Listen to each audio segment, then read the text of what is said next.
그런데 기드온은 아주 소심하고 비겁한 사람이었습니다.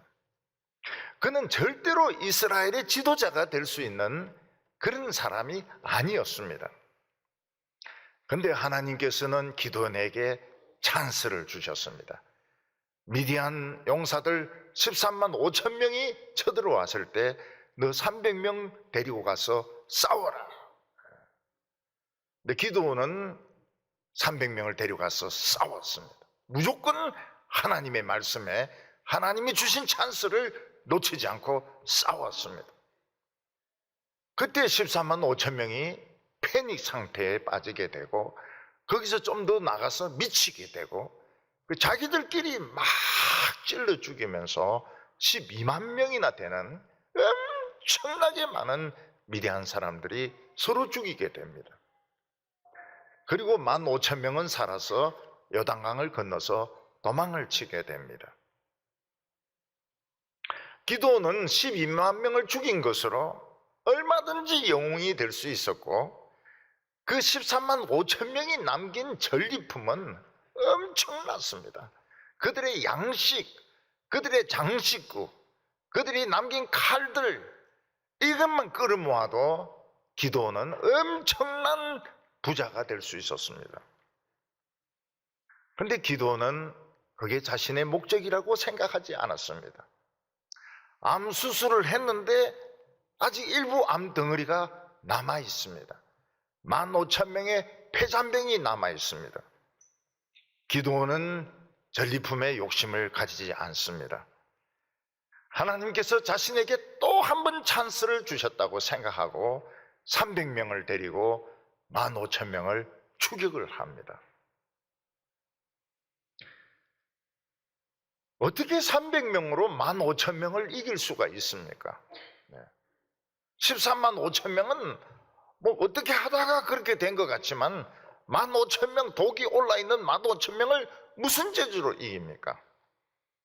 근데 기드온은 300명으로 13만 5천 명을 이겼는데 15,000명도 이길 수 있다. 그런 믿음을 가지고 하나님 주신 찬스를 놓치지 않았습니다. 기드온은 모든 전리품들 포기하고 모든 명예들 다 포기하고 300명을 데리고 15,000명을 추격하기 위해서 요단강을 건넜던 것입니다. 오늘 첫 번째로는 에브라임 지파의 시비를 보게 됩니다. 기드온은 1분 1초가 지금 아깝습니다. 왜냐하면 시간을 지체하면 지체할수록 미디안 군대는 멀리 도망을 가기 때문에 잡을 수가 없습니다. 만약 미디안 군사들이 사막으로 들어간다면 그때는 진짜 이 미디안 사람들을 잡을 수가 없습니다. 지금 1분 1초가 아까운 이때에 기드온에게 에브라임 지파 사람들이 시비를 걸었습니다. 보통 시비가 아닙니다. 아주 큰 시비를 걸고 넘어졌습니다. 오늘 1절 말씀을 보면 에브라임 사람이 기드온에게 이르되 내가 미디안과 싸우러 갈 때에 우리를 부르지 아니하였으니 우리를 이같이 대접함은 어찌 됨이냐 하고 그와 크게 다투는지라. 이 에브라임 지파는 굉장히 까다로운 성격을 가진 사람들이었습니다. 이들은 항상 이스라엘 안에서 최고가 되지 않으면 만족을 못합니다. 그리고 자신의 뜻에 조금만 맞지 않거나 자신의 의견이 무시당한다 생각하면 소리 지르고 싸우고 땡깡을 부리는 이런 좋지 못한 성격을 가진 지파가 에브라임 지파였습니다. 기드온이 미디안을 공격한 것은 사실 하나님의 비밀이었습니다. 하나님께서는 오히려 미디안과 싸우겠다고 나온 32,000명의 이스라엘 백성들을 다 돌려보내고 300명만 남기게 하셨습니다. 그런데 에브라임 지파는 전쟁에 이기고 난 뒤에 너희들은 이 큰 전쟁에서 우리인데 알리지 않고 너희 마음대로 전쟁을 시작하느냐? 응? 우리를 뒤처리거리로 삼느냐? 기분 나쁘다. 그래서 막 기드온에게 소리를 지르고 땡깡을 부리고 막 난동을 부리고 있었던 것입니다. 에브라임 지파가 미디안과 싸울 생각이 있었더라면 7년 동안 싸우면 되는 겁니다. 근데 7년 동안은 딱 숨어 있다가 기드온이 이기고 나니까 그때 이제 나서가지고 우리를 무시했다, 우리를 의심여겼다, 우리를 빼돌리고 자기들끼리만 싸웠다, 이러면서 막 싸우는 겁니다. 크게 다투는지라. 이게 크게 다투는지라는 것은 그냥 넘어가지 않고 진짜 싸우려고 화를 내면서 기드온을 자꾸 좀 늘어지고 있는 것입니다. 기드온에게는 에브라임 지파와 싸울 시간이 없습니다. 또 그 모든 과정을 설명할 수도 없고 설명한다고 해서 알아들을 사람도 아닙니다. 설명하면 더 시끄러집니다. 에브라임 지파는 자기 책임은 안 져요. 중요한 일이 있을 때는 딱 숨어 있다가 남이 큰 공을 세우고 나면 왜 우리에게 안 알렸느냐? 왜 우리를 무시하느냐? 왜 네 맘대로 이런 일을 하느냐? 그러면서 때를 쓰고 땡깡 부리고 늘 그렇게 해요. 기드온은 미디안과 싸우기 위해서 목숨 걸고 300명을 데리고 미디안 진으로 갑니다. 그리고 밤새도록 나팔 불고 횃불 들고 소리 지르면서 미디안을 막 향하여 소리 지르는데 하나님의 기적으로 그들이 패닉 상태에 빠지고 그들이 막 거의 두려움에 빠져가지고 자기들끼리 막 찔러 죽이면서 기드온이 이겼던 것입니다. 근데 에브라임 지파는 왜 그런 중요한 일을 우리에게 미리 알리지 않고 네 맘대로 시작하느냐? 응? 너는 우리를 그냥 뒤치다거리 하는 설거지 하는 사람으로 생각하느냐? 기분 나쁘다. 한판 붙자. 이러면서 시비를 걸고 있었습니다. 결국은 자존심 싸움이죠. 이거는 이게도 의미가 없고 저도 의미가 없습니다. 이때 기드온은 에브라임 집 앞에서 자기를 낮춥니다. 너희들에게 늦게 알린 것은 정말 미안하다. 정말 미안하다.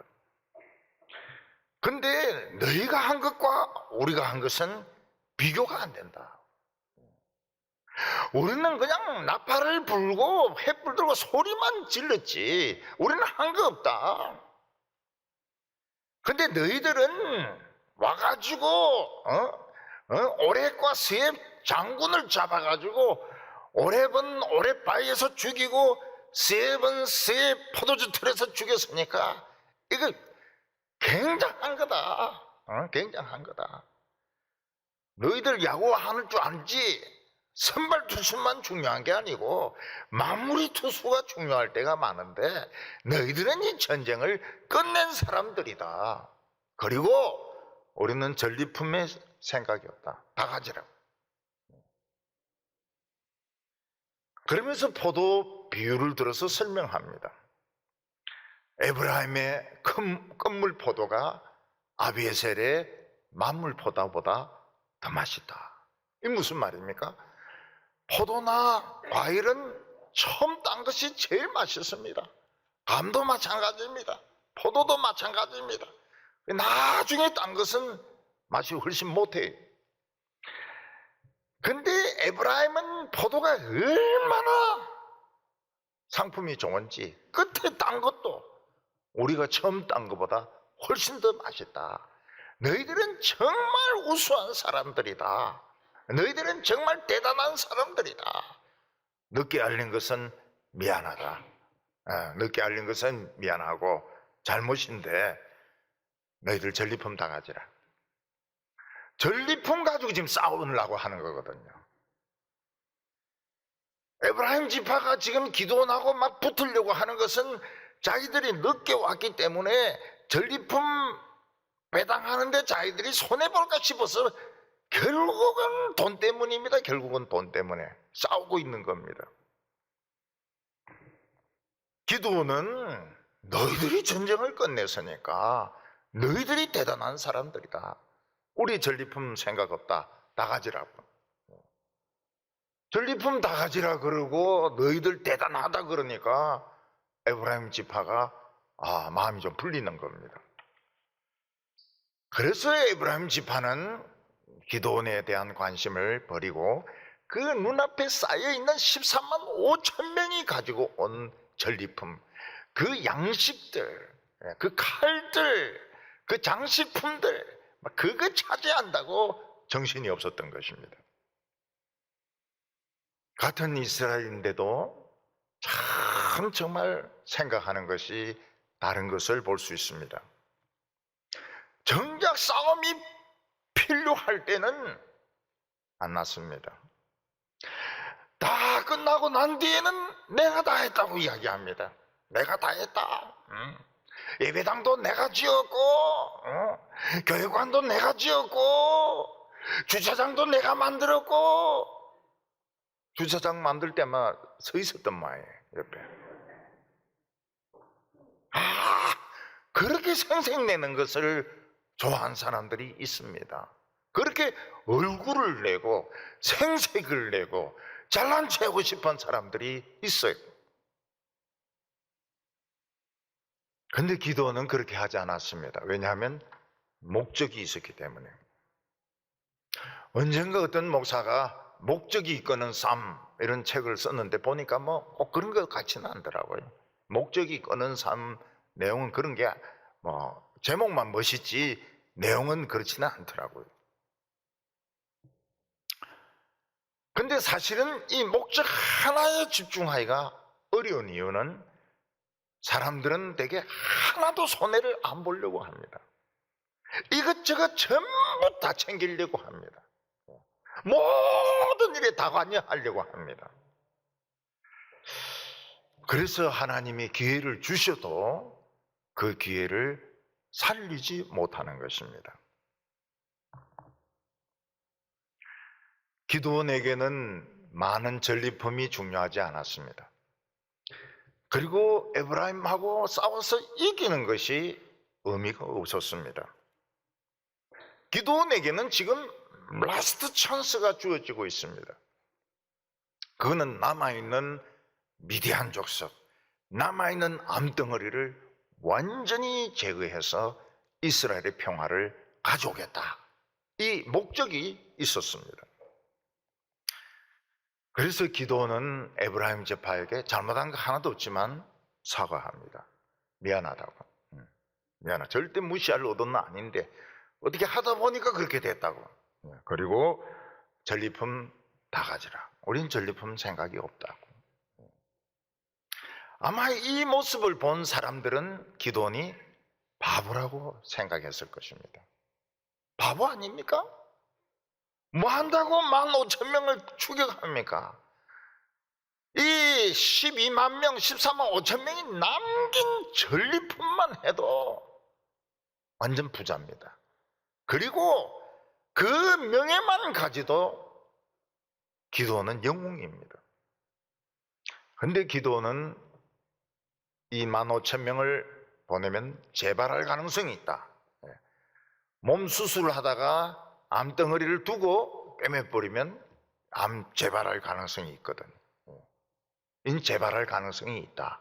완전히 끊어내는 것이 나의 목적이다. 예수님은 온유한 자는 복이 있나니 저희가 땅을 기업으로 차지할 것이라고 말씀하셨습니다. 여기 온유한 자는 그냥 순한 사람을 말하는 게 아닙니다. 이 사람은 마음속에 목표가 딱 있습니다. 그래서 시시하게 뭐 자존심 싸움이나 뭐 사소한 자리 가지고 싸움이나 뭐 의견 가지고 싸우지 않습니다. 다 해먹으라 그래. 다 해먹으라. 네 마음대로 다 해먹으라. 근데 정말 중요한 문제, 자기가 목표로 삼는 문제가 나왔을 때는 양보가 없습니다. 사자같이 덤벼들어서 웅켜가지고 그걸 집어삼켜버립니다. 때때로 교회 안에서 진짜 아무것도 아닌데 싸우는 사람들이 있습니다. 그런 싸움은 백날 이겨봐야 소용이 없습니다. 그런 사람들은 소인배입니다. 소인배는 하나님이 기회를 주셔도 살리지 못합니다. 기드온은 에브라임과 이길 생각을 하지 않고 그 엄청난 전리품을 챙길 생각을 하지 않고 오로지 미디안을 뿌리 뽑아야 된다. 그 생각만 가지고 지금 그 목표만 가지고 지금 덤벼들고 있는, 그게 기드온에게서는 우선순위 1위였습니다. 모든 일에 다 관여하고 모든 일에 다 간섭하고 모든 일에 다 개입하는 사람은 목표가 없는 사람입니다. 소인배입니다. 소인배. 그는 중요한 사람이 될 수가 없습니다. 제끼 놔버려야 돼요. 제끼 놔버려. 상대를 하지 말아버려야 됩니다. 오늘 두 번째는 기드온과 300명이 같은 이스라엘 백성들에 의해서 거부를 당합니다. 다른 장군들 같으면 15,000명을 추격하려고 그러면 군대를 다시 재편성을 해야 됩니다. 왜냐하면 300명으로는 절대로 15,000명을 이길 수 없기 때문에 지금 늦게 싸우러 온 사람들 모아가지고 한 3만 명 정도는 확보해야 됩니다. 그렇지 않으면 처음 이스라엘과 싸우겠다고 나온 사람들 32,000명을 모아가지고 군대를 다시 보강을 해, 누구든지 이거는 그렇게 하는 것이 필수적입니다. 근데 기드온은 그렇게 하지 않고 여전히 300명을 데리고 갑니다. 그 이유는 지금 몰려든 사람들은 전리품에 지금 정신이 없는 거예요. 지금 흩어져 있는 미디안의 그 물건들 가지려고 지금 정신이 없어요. 막 밀치고 싸우고 난립니다. 그리고 또 한 3만 명 정도 조직하려고 그러면 시간이 걸립니다. 그 시간에 미디안은 충분히 도망을 가는 겁니다. 그래서 기드온은 하나님의 말씀을 시험해 보기로 했습니다. 하나님이 처음에 300명과 함께 하겠다고 말씀하셨는데 그 말씀이 아직까지도 효과가 있는지 없는지 난 시도해 보겠다. 트라이! 시험 한번 해보겠다. 그래서 300명을 데리고 추격을 갔던 겁니다. 미친 짓이죠. 근데 이 300명은 밤에 잠을 하나도 못 잤습니다. 그리고 그들은 전부 다 굶고 있어서 배가 고팠습니다. 군대에서 제일 무서운 적은 뭡니까? 굶주림입니다. 굶주림. 굶주림을 이길 수 있는 군인은 없어요. 근데 이 300명은 지금 전부 쫄쫄 굶고 있습니다. 여러분, 군인들은 나 어젯밤에 잠 못 잤다 이런 소리 하면 안 돼요. 전쟁은 밤낮 없이 벌어지기 때문에 3일, 일주일 정도는 잠 하나도 못 자고 총 쏘고 상황실에서 보고받고 이게 예사입니다. 그래서 군대 훈련 받을 때는 보면 일부러 밤에 잠을 안 자요. 밤새도록 훈련시킵니다. 왜냐하면 전쟁이라는 것은 낮에만 하는 게 아니거든요. 기드온의 이 300명은 밤에 잠을 하나도 못 잤습니다. 지금 굉장히 배가 고픕니다. 지쳤습니다. 근데 기드온은 무슨 생각을 가지고 있습니까? 하나님이 약속하신 것이 아직 효력이 있는지 난 시험해 보겠다. 근데 뭐 어차피 한번 죽을 각오는 한 거고 하나님의 약속이 아직도 유효한지 시험해 보겠다. 300명만 데리고 추격을 하는 것입니다. 기드온과 300명은 요단강을 건넌 후에 숫곳이라는 이스라엘 성을 만나게 됩니다. 이 숫곳이라고 하는 것은 양물이라는 이런 뜻인데, 기드온과 300명은 거기서 이제 양식을 공급받으면 되는 겁니다. 5절에 그가 숫곳 사람에게 이르되 나를 따르는 백성이 피곤하니 청하건대 그들에게 떡덩이를 주라. 나는 미디안의 왕들인 세바와 살문나의 뒤를 추격하고 있노라. 지금 이스라엘 백성들은 7년 만에 지금 미디안의 지배에서 벗어나려고 하고 있습니다. 만약 이번 전쟁에 졌으면 이스라엘은 없어지는 것입니다. 그런데 숫곳 사람들은 미디안 사람들이 도망가는 그냥 내버려 둡니다. 그리고 기드온이 떡을 달라 이러니까 몇 명 안 되거든요. 야야, 웃기는 소리 하지 마라. 무슨 세바와 살문나를 너희들이 잡는다고 하느냐. 우리 안 도와줄 테니까 그냥 가든지 말든지 해라고. 왜 그렇게 합니까?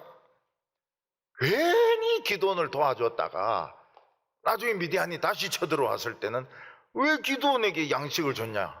그러면서 보복을 하고 복수를 할까봐 겁이 나가지고 아예 떡을 안 주는 겁니다. 지금 기드온의 용사는 300명밖에 안 되기 때문에 떡도 많이 필요하지도 않아요. 그러나 훗날이 겁이 나가지고 안 도와주는 겁니다. 웃기는 소리 하지 마라.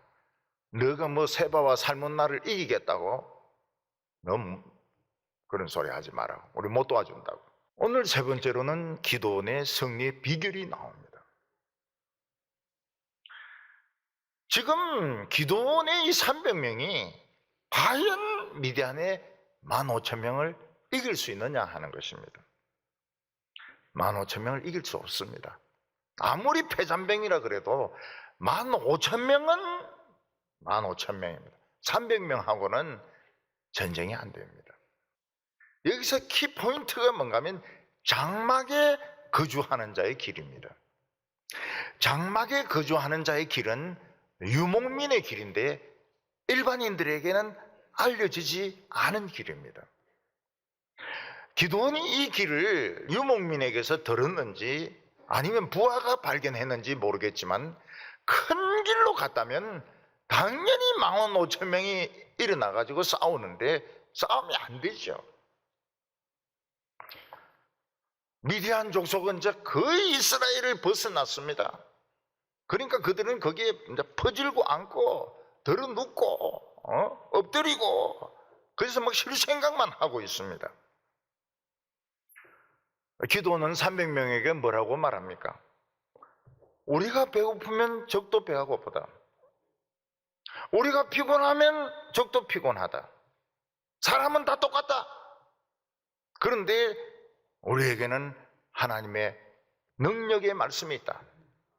우리 한번 해보자. 응? 해보자. 한번 붙어보자. 300명 가지고 또 한번 붙어보자. 이러니까 이 300명이 좋다. 니도 배고프고 나도 배고프고 한번 해보자. 기드온과 300명이 그 유목민이 다니는 비밀 루트를 통해서 몰래 올라가 가지고 뭐 퍼지려 누워 있고 엎드리고 있고 이런 미디안 족속들 막 각 자리에서 몰아치니까 이들이 또 놀래는 겁니다. 또 놀래요. 또 패닉에 빠지는 겁니다. 또 미쳐버리는 것입니다. 15,000명을 다 죽여버립니다. 300명이. 그리고 세바와 살문나를 잡아가지고 묶어가지고 끌고 옵니다. 우리 성도님들 큰 목표를 가지고 사시기를 바랍니다. 사소한 거 가지고 이겨봐야 아무 소용이 없습니다. 시간 낭비입니다. 시간 낭비. 절대로 시간 낭비하지 마시기를 바랍니다. 하나님이 내 생에 한 번 주는 찬스, 그 찬스를 살려서 하나님께 100% 영광을 돌려드리는 성도들 다 되시기를 바랍니다.